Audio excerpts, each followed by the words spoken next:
E dando a sequência hoje, o Evangelho de Marcos, capítulo 4, nós vamos então meditar neste Evangelho, capítulo 4, tá bom? Meu Deus, que o Senhor fale conosco, nos dê, meu Deus, o teu poder através da tua palavra. Que o Senhor fale conosco através dela. Ah, meu Deus, eu entrego essa meditação em tuas mãos, em nome de Jesus. Amém. Diz assim: e outra vez começou a ensinar junto do mar, e ajuntou-se a ele grande multidão, de sorte que ele entrou e assentou-se num barco sobre o mar, e toda a multidão estava em terra junto do mar. E ensinava-lhes muitas coisas, por parábolas. E lhes dizia na sua doutrina: ouvi, eis que saiu o semeador a semear. E aconteceu que, semeando ele, uma parte da semente caiu junto do caminho. E vieram as aves do céu e a comeram. E outra caiu sobre pedregais, onde havia muita terra, aonde não havia muita terra, e nasceu logo, porque não tinha terra profunda. Mas, saindo o sol, queimou-se, e porque não tinha raiz, secou-se. E outra caiu entre espinhos, e crescendo os espinhos, a sufocaram, e não deu fruto. E outra caiu em boa terra, e deu fruto, que vingou e cresceu, e produziu 30, outro 60, e outro 100. E disse-lhes: quem tem ouvido para ouvir, ouça. E quando se achou só, os que estavam junto dele, com os 12, interrogaram-no acerca da parábola. E eles disse-lhes: a vós vos é dado saber os mistérios do reino de Deus, mas aos que estão de fora, todas essas coisas se dizem por parábolas, para que, vendo, vejam e não percebam, e ouvindo, ouçam e não entendam, para que não se convertam e lhes sejam perdoados os pecados. Quer dizer, veja, quão importante é a palavra de Deus, né? O que ela provoca no ser humano. Quando a pessoa ela tem o seu coração aberto, e é isso que nós vamos entender na parábola, essa pessoa permite que a palavra de Deus penetre dentro dela. E o que essa palavra provoca dentro da pessoa? Provoca o arrependimento dos seus pecados e o perdão deles. Então provoca um novo nascimento, né? Uma vida transformada. Aí, continuando no 13, ele diz: e disse-lhes: não percebeis essa parábola? Como, pois, entendereis todas as parábolas? O que semeia, semeia a palavra. E os que estão junto do caminho são aqueles em quem a palavra é semeada, mas tendo-a eles ouvido, vem logo Satanás e tira a palavra que foi semeada no seu coração. E eu quero ler o comentário do bispo, porque ele diz assim: a semente que caiu junto do caminho e foi comida pelas aves, representa a pessoa que, embora ouça a palavra, não se interessa por ela. Os pássaros, que representam Satanás e seus demônios, mostram sua oposição ao evangelho. Por isso, trabalham para distrair e roubar o que foi semeado no coração. Assim, por não absorver a mensagem, a pessoa não desenvolve a fé, não se arrepende dos seus pecados e, consequentemente, não se converte dos seus maus caminhos. No 16, ele diz: e da mesma forma, os que recebem a semente sobre pedregais, os quais, ouvindo a palavra, logo com prazer a recebem, mas não têm raiz em si mesmos, antes são temporários. Depois, sobrevindo tribulação ou perseguição por causa da palavra, logo se escandalizam. Então, o bispo Macedo diz assim, sobre os pedregais: a semente até se desenvolve no solo rochoso, mas por não possuir raízes profundas, dura pouco. Esse tipo de terreno remete ao coração superficial, que até recebe a palavra, mas impede que ela penetre profundamente.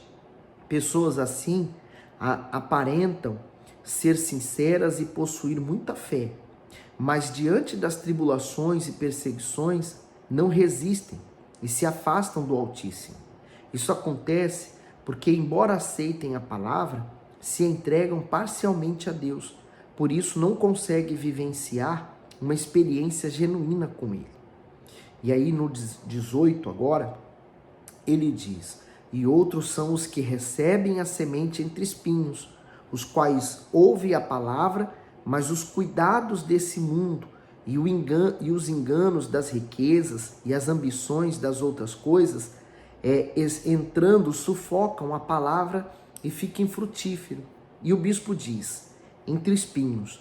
Isso representa as diversas ocupações humanas que sufocam a semente, isto é, o coração preocupado demais com os anseios do mundo, com as riquezas e com as realizações pessoais, impedem a pessoa de ter comunhão com Deus.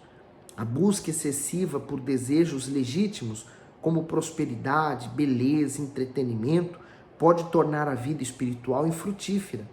Assim, a ânsia por concretizar rapidamente os sonhos ou desfrutar dos prazeres desse mundo tem abafado a fé de muitas pessoas. Por isso a salvação fica totalmente comprometida.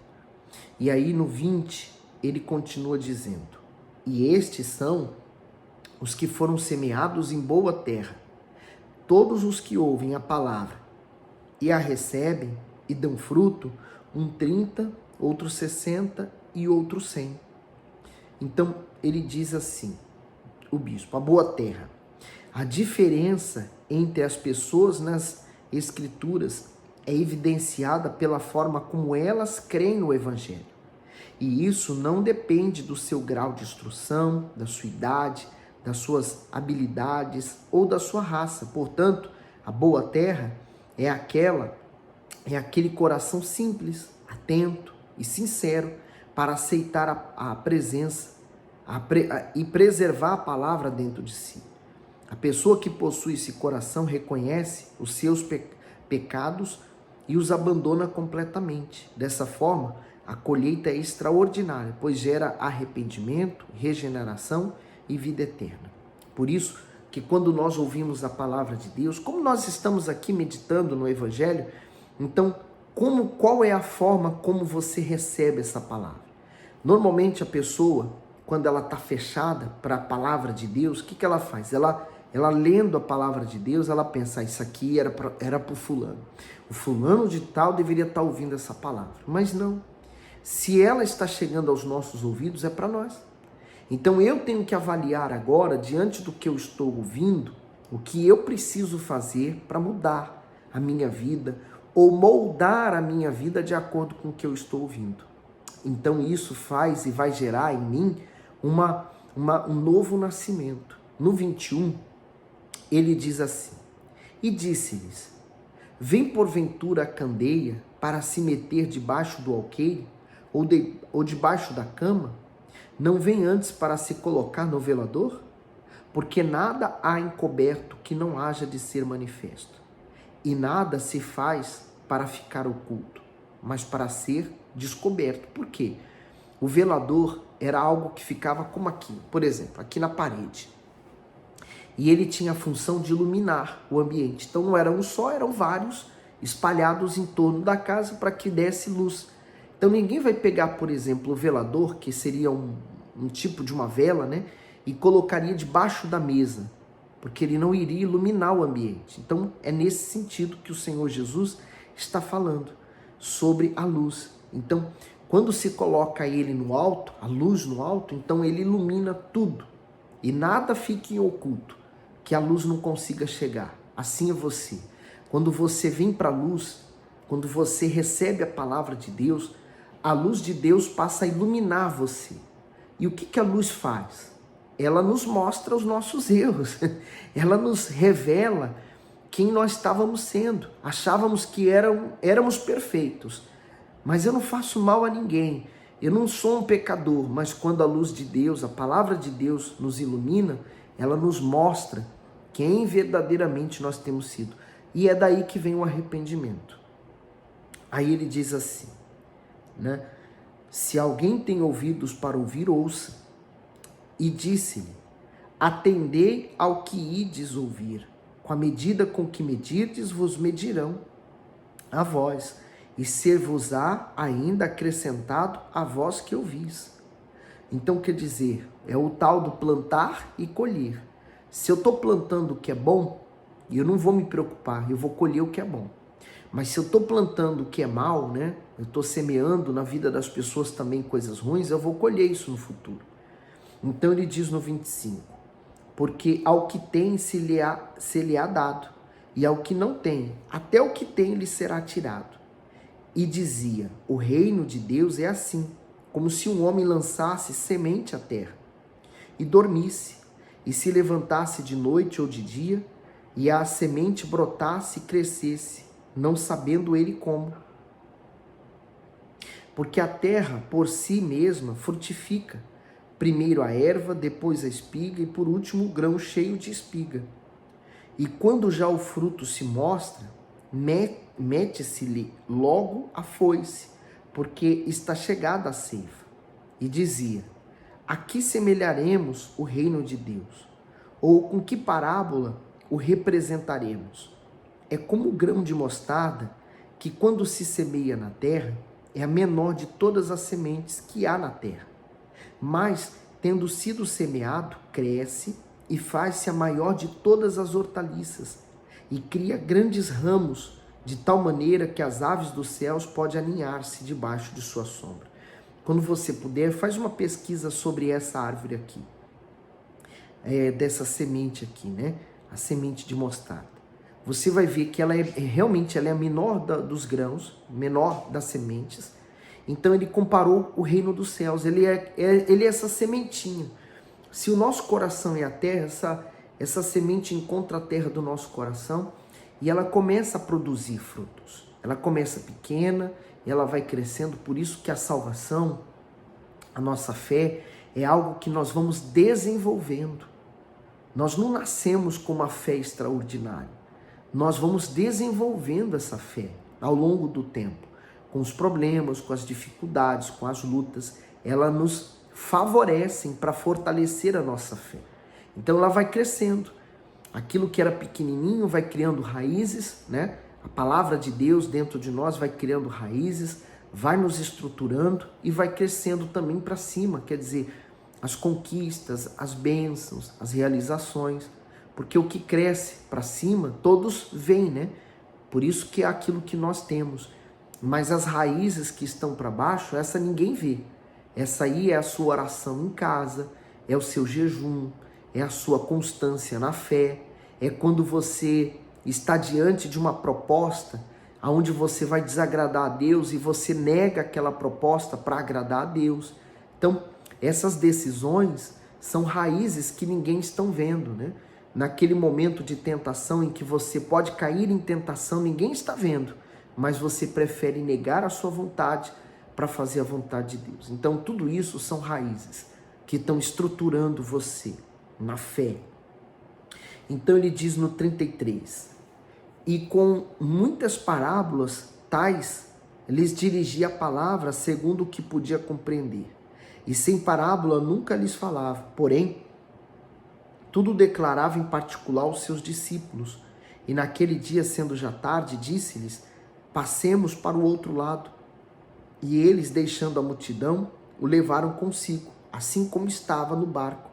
E havia também com ele outros barquinhos. E levantou-se grande temporal de vento, e subiam as ondas por cima do barco, de maneira que já se enchia. E ele estava na popa, dormindo, sobre uma almofada, e despertaram-no dizendo, mestre, não se te dá que pereçamos? E ele despertando, repreendeu o vento e disse ao mar, cala-te, aquieta-te. E o vento se aquietou, e houve grande bonança. E disse-lhes, por que estáis tão temerosos? Como não tendes fé? E sentiram um grande temor, e diziam uns aos outros, mas quem é este que até o vento e o mar lhe obedecem? Quer dizer, essa passagem aqui, ela é tão poderosa, né? Ela tem tanto a nos ensinar, porque essas tempestades, uma vez ou outra, está acontecendo também na nossa vida. As águas já estavam enchendo o barco, mas o que eles tinham que entender, que havia alguém junto com eles no barco, que era Jesus. Por exemplo, Jesus te buscou, você veio para a igreja, você vem buscando, você vem se entregando, você vem dia após dia fazendo sua parte com Deus. Então, o que isso está representado? Que você colocou, ou que Jesus está no seu barco, no barco da sua vida. Vai haver momentos da nossa vida em que o barco vai se encher, vai ter uma tempestade, vai acontecer coisas ruins, é natural. Nós estamos vivendo num mundo que é dominado pelo mal. Mas o que nós não podemos jamais esquecer é que Jesus está ali. Então ele não vai deixar que algo pior venha acontecer, ele está ali para nos salvar. Então Jesus, quando ele acordou, ele repreendeu o vento, ele mandou que o mar se calasse, quer dizer, ele calou a voz do problema, ele resolveu, veio bonança, porque todo problema é passageiro. Vem um problema, vem uma situação difícil, ela passa. Quando nós estamos passando, parece que é uma eternidade, parece que não vai acabar nunca mais. Mas quando passa e você começa a lembrar de tudo que você passou até chegar naquele momento de bonança, você vai perceber, valeu a pena ter mantido minha fé, valeu a pena eu ter mantido minha firmeza na palavra de Deus, valeu a pena eu ter me mantido aqui firme com Jesus. Sempre vai valer a pena. Minha amiga, meu amigo, eu acredito que se você está seguindo mesmo essa meditação, e mesmo que você venha falhar num dia, mas no outro você recupera, sabe o que está acontecendo? Deus está firmando você ainda mais na rocha. Mais do que eu estou falando, o próprio Espírito Santo vai falar com você, tá bom? Deus abençoe e ilumine você ainda mais.